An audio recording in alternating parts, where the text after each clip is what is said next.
Bonjour, vous écoutez l'épisode 12 du podcast Les Petits Plus Zen, un podcast créé par Séverine Faye. Je suis enseignante en REP+, depuis 20 ans. Je suis formée coach de vie et communication non violente. Et aujourd'hui, on va parler de verbaliser. Alors, je vous ai parlé un petit peu de ça la semaine dernière quand on a parlé de la cohérence. Aujourd'hui, je vais aller beaucoup plus loin sur l'idée que poser des mots à l'enfant, à l'élève, ça va l'aider à créer son monde intérieur, son monde extérieur.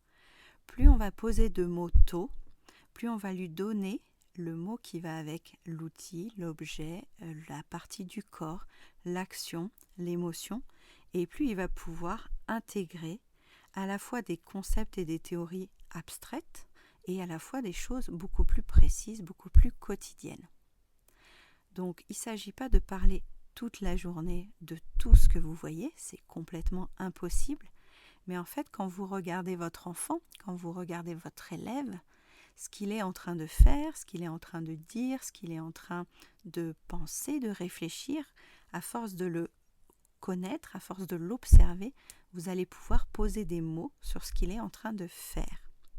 Et quand vous posez des mots sur ce qu'il est en train de faire, quand vous dites à voix haute ce qu'il est en train de faire, ça crée une réalité extérieure, il entend ce qu'il est en train de faire, et même s'il a une certaine conscience qu'il est en train de le faire, le fait de l'entendre, le fait de le voir dit par quelqu'un d'autre, comme un témoignage extérieur, va le renforcer dans la cohérence de ce qu'il comprend de son monde. Donc ça peut commencer très très tôt à verbaliser quand vous changez la couche de votre enfant en lui disant « Oh, mais c'est un petit pied tout ça, regarde, je lui fais un petit bisou ». Et là, à force d'entendre ça, il va connaître le mot pied, il va connaître le mot bisou. Si vous lui frottez le coton sur le nez en lui disant « Tiens, c'est tout doux », il va se rappeler que le coton, c'est tout doux. Et tous ces éléments, comme je vous disais la semaine dernière sur la cohérence, vont être rangés dans sa base de données intérieure.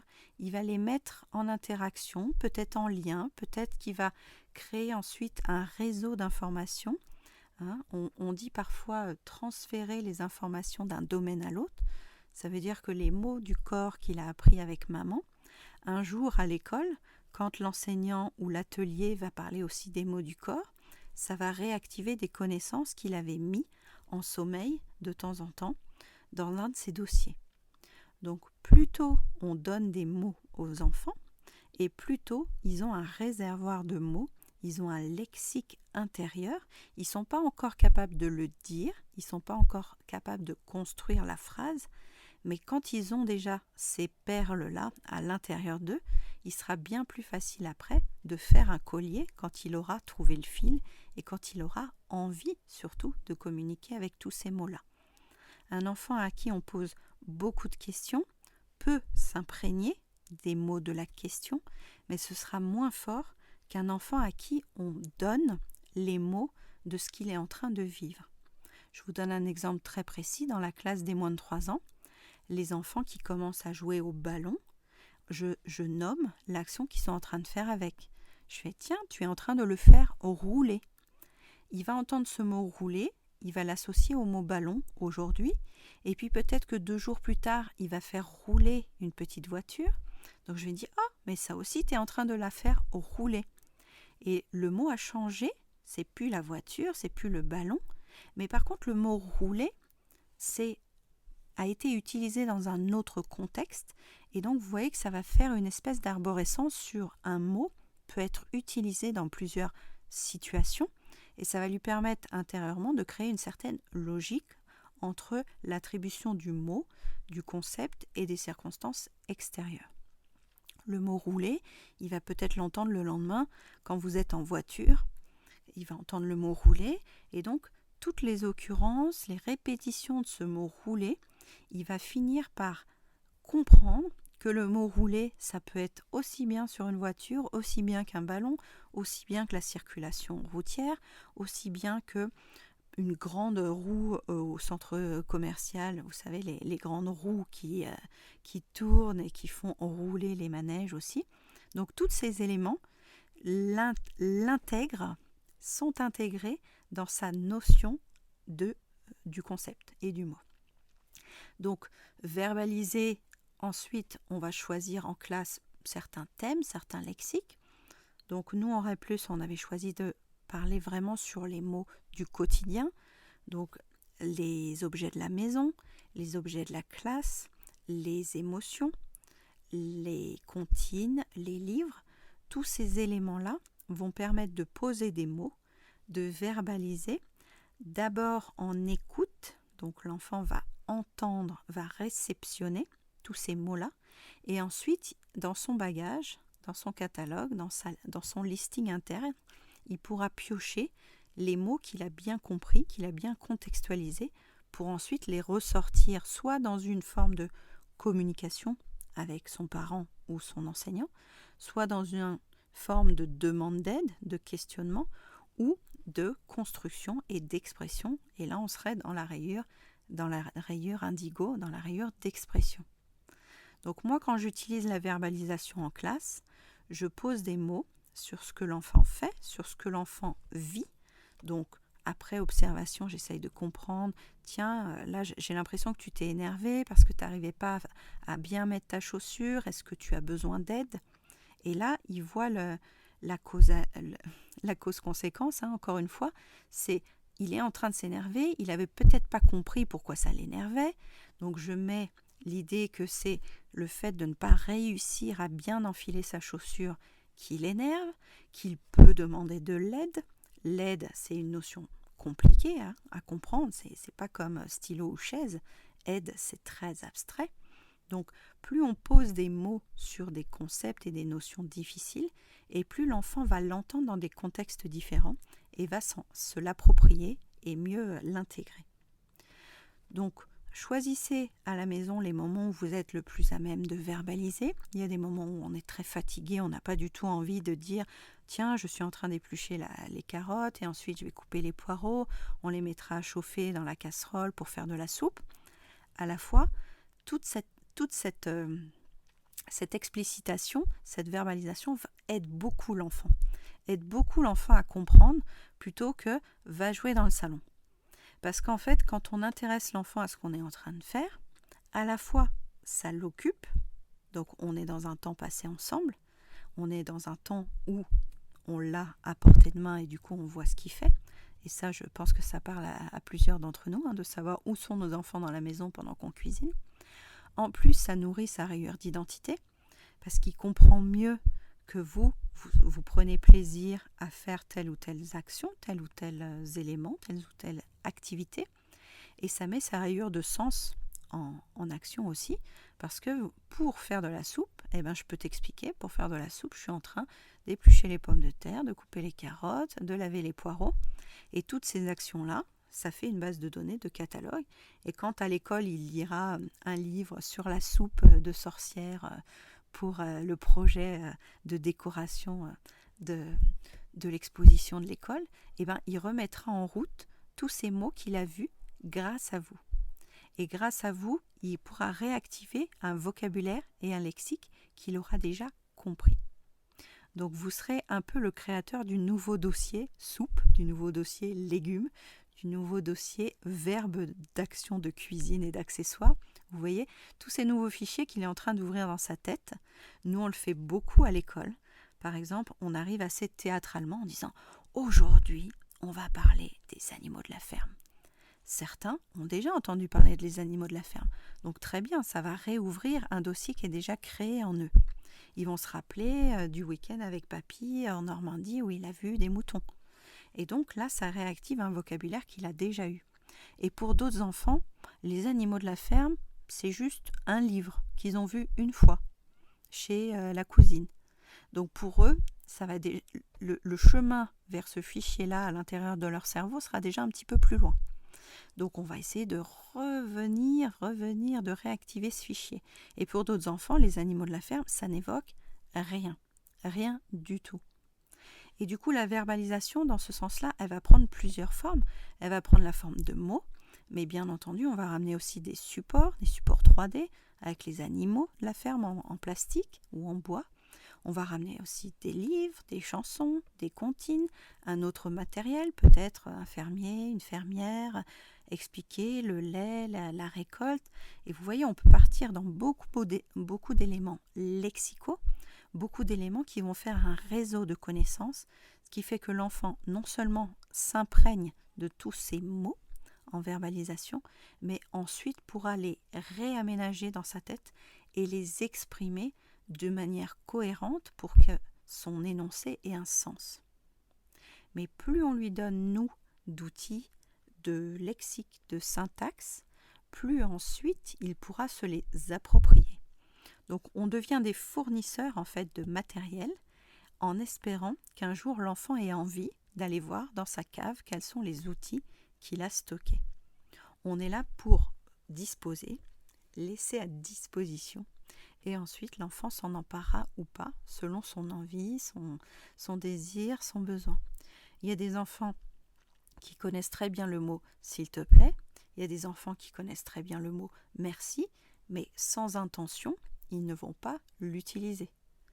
Mais c'est à nous d'expliquer à chaque fois, comme je vous disais dans l'épisode 11 de la cohérence, pourquoi on utilise ce mot-là, qu'est-ce qu'on a choisi, quelle est l'action, quel est le matériel qu'on va utiliser.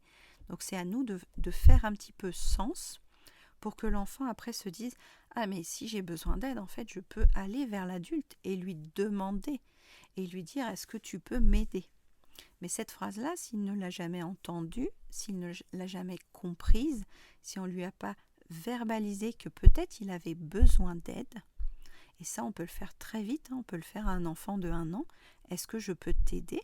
Est-ce que tu as besoin de mon aide? Rien qu'en verbalisant ça, ça met le doigt sur peut-être que là c'est trop difficile pour moi, je peux demander à quelqu'un de m'aider. Et c'est valable à tous les âges de la vie. Donc si un jour, nous, adultes, on a besoin d'aide, on sera très content d'oser demander à quelqu'un de l'aide. Donc que ce soit dans n'importe quel domaine, vous pouvez le transférer. L'enfant qui a en lui les outils verbaux, les outils langagiers pour s'exprimer, pourra ensuite, quand il aura confiance, quand il aura envie, quand il aura besoin, les remettre à sa disposition pour les utiliser à l'extérieur de lui-même. Et de temps en temps, quand on parle des tequiles ensemble, je vous évoque aussi dans les Room Clubhouse de faire des petits tequiles où vous ne savez pas à l'avance ce qui va être dit, ce qui va être fait, ce qui va être verbalisé. Un petit peu comme un bain de langage en disant « Et toi, comment ça va ? Qu'est-ce que tu fais ? Est-ce que tu veux bien me raconter ?» Vous vous posez à côté de lui, à côté des Legos, à côté des personnages, à côté des puzzles, à côté des livres. Et vous lancez en fait une conversation sans attente, sans but, pour que ce soit lui qui prenne l'initiative de vous parler peut-être de son camion, de sa poupée, de ses nouvelles chaussettes. C'est lui en fait qui se sent maître de la conversation, du temps de qualité que vous allez passer avec lui, sans que ce soit toujours à l'adulte d'induire en fait un dialogue et une conversation. On a déjà parlé ensemble aussi du fait que le langage n'est pas que des injonctions. Et parfois, certains enfants n'entendent que des injonctions. Dépêche-toi, fais ceci, fais cela, viens ici, fais ça, va te coucher, mange, viens, laisse ta sœur. Et le langage n'est pas que des injonctions. Le langage peut aussi être informatif, du genre tiens, regarde chérie, ce matin il pleut. Et cette phrase-là, ce matin il pleut, ça laisse un champ des possibles à l'enfant de comprendre pourquoi est-ce qu'on dit il pleut, bien en amont de lui dire écoute, il pleut, tu sors tes bottes, on y va. Parce qu'il n'a même pas eu le temps de cheminer en disant il pleut, donc il pleut. Et là, vous voyez, le fil de neurones se libère et se dit il pleut, donc si je mets mes sandales, non, ça, je vais avoir les pieds mouillés. Donc s'il pleut, je peux prendre mon parapluie. S'il pleut, je peux prendre mes bottes. S'il pleut, je vais mettre un manteau avec une capuche. Vous voyez, ça crée une rayure de sens, d'identité, et il se sent fier d'avoir compris à quoi cette petite phrase que vous avez verbalisée, tiens, regarde, il pleut, donne une certaine puissance à sa vie intérieure. Ça veut dire qu'il peut en conclure quelque chose, il a compris une partie du monde extérieur et il va pouvoir agir à sa petite manière, si vous lui laissez le choix, parce que on leur laisse pas le choix de tout, mais pour les bottes en caoutchouc ou le manteau de pluie ou le parapluie, il peut avoir une certaine marge de manœuvre, je pense, pour qu'ils voient l'action à mener en fonction de votre phrase. Et vous le faites sûrement spontanément quand vous lui dites de temps en temps « Écoute, là je suis fatiguée, j'ai mal à la tête ». L'enfant, là, il a compris qu'il n'obtiendrait pas grand-chose, qu'il n'irait pas au parc avec vous là tout de suite ou que vous n'allez pas lui raconter une histoire. Donc, il comprend très bien pour le minimum qu'on lui donne l'information. Et je vais aller un petit peu plus loin parce que vous commencez à me connaître, hein, je déborde du cadre. C'est valable aussi pour nos relations amicales et de couple. On a parfois l'impression que les autres n'ont pas besoin d'entendre ce qu'on a à dire pour nous comprendre, mais ça va beaucoup mieux en le disant en fait. Si on exprime à sa copine que oui, vous vous étiez engagé pour le déménagement, mais que là, ce week-end, il y a la belle-mère qui débarque, en plus la petite, elle fait la varicelle, en expliquant, ça passera quand même beaucoup mieux.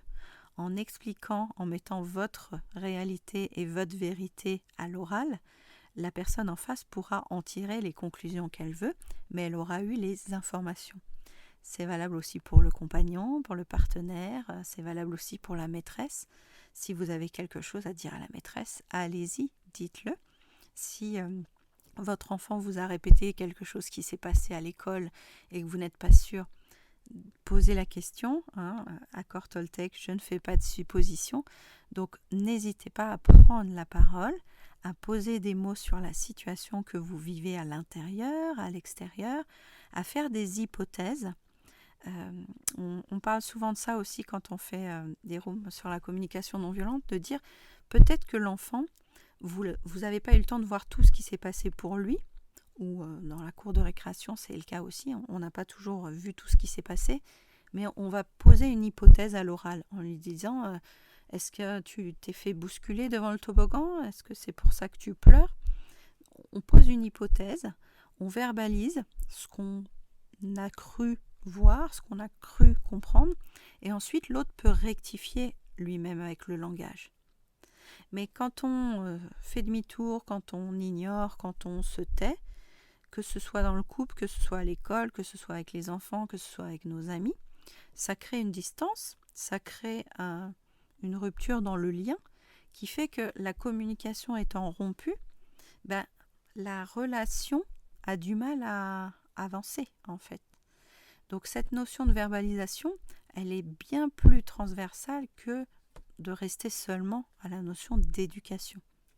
Pour le coup, l'enfant qui a besoin de grandir en construisant ses outils pour mieux comprendre le monde, il pourra se servir du langage avec une force énorme s'il comprend la puissance des mots.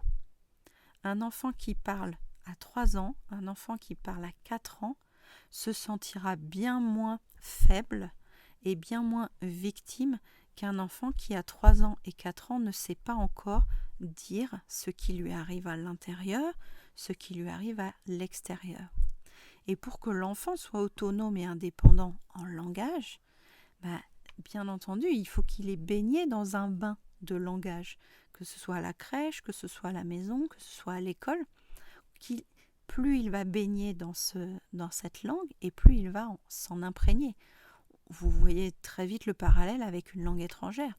Si vous avez voulu apprendre l'anglais ou l'allemand ou l'espagnol, ça aurait été bien plus facile d'aller passer 1 mois en Angleterre, en Allemagne, en Espagne, pour apprendre la langue sur le terrain.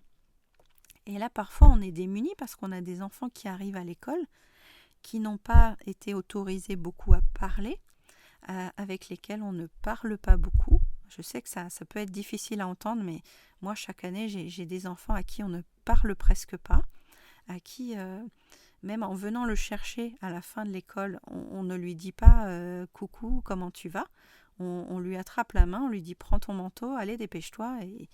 Et voilà, donc la notion d'importance du langage, de se mettre à sa hauteur, de lui demander comment il va, si ça s'est bien passé sa journée, c'est un lien verbal, c'est un téquil de relation pour moi. J'aime beaucoup parler aux gens que j'aime beaucoup écrire aux gens que j'aime, parce que pour moi, les mots font partie du don. Les mots font partie du lien qu'on crée avec les gens qui nous sont proches, avec les gens avec qui on a une relation en cours, mais ça peut être aussi professionnel, de parler avec les gens avec qui on a des intérêts communs, avec qui on a des objectifs en commun, aide beaucoup à la sérénité, à l'équilibre et à la stabilité de nos rayures. Voilà, je pense que je vous ai un peu brossé le portrait de la verbalisation. Pour le coup, on est parti un peu sur les âges vraiment de 1 an jusqu'à 10-12 ans. Il y a aussi pas mal de choses. Je repense à un collègue qui a parlé de l'autonomie récemment sur une room. L'idée qu'on peut aussi parler au bébé avant qu'il soit né. On peut aussi parler à un bébé qui dort. J'ai lu un article là-dessus qui était assez intéressant en lui disant « Je pense à toi, je t'aime, j'ai confiance en toi » alors qu'il dort. Donc c'est quelque chose d'assez nouveau, d'assez novateur. Mais le fait que les mots ont une puissance au-delà de ce que l'enfant croit comprendre et au-delà de ce que nous, on croit que l'enfant comprend. Dans notre intonation, dans notre non-verbal, l'autre comprend des choses qu'on a induit en fait. Et même moi, je pense que quand vous entendez certains mots du podcast, ça fait référence à des choses que je n'ai peut-être pas induit, mais qui vous creusent dans une part de votre vécu, dans une part de votre expérience, dans une part de votre inconscient peut-être. Et donc, on est relié par les mots. On est relié par un texte qui nous plaît, on est relié par une conférence qui nous touche, on est relié par une personne qui nous fait un petit discours de remerciement ou un petit témoignage par mail. Ces mots, ce lexique, cette verbalisation, c'est comme un petit bout de notre cœur qu'on donne à l'autre pour mieux le comprendre lui et pour mieux se faire comprendre nous. On offre à penser à l'autre qu'on est en lien et on offre un petit bout de nous à tous ces gens qui vont nous écouter. Donc quand c'est notre enfant, on lui donne un petit peu de notre expérience, de notre vie, de notre compréhension du monde. Et quand c'est avec, ça peut être la même chose avec nos parents, avec nos frères et sœurs, avec nos collègues. Moi, je pense que le langage et la verbalisation sert à rester en lien tout le temps. Je vais vous laisser réfléchir à cette portée philosophique. Je m'emballe souvent sur des domaines philosophiques, mais vous commencez à me connaître. Donc voilà, restons en contact au niveau du langage. Moi, je suis ravie de faire ce podcast aussi pour ça. Donc n'hésitez pas à me faire des petits retours si vous voulez sur Instagram ou sur Clubhouse et à mettre un avis sur Apple Podcast aussi si vous le souhaitez pour faire connaître mon travail. On peut se retrouver sur le site lppzen.com, on peut se retrouver aussi dans le cercle des parents. Il reste quelques places pour l'inscription pour octobre, donc n'hésitez pas à envoyer un mail si vous voulez participer à l'aventure. Et je vous dis à très bientôt, on parlera de la rentrée, parce que bien entendu la rentrée approche. À bientôt, au revoir.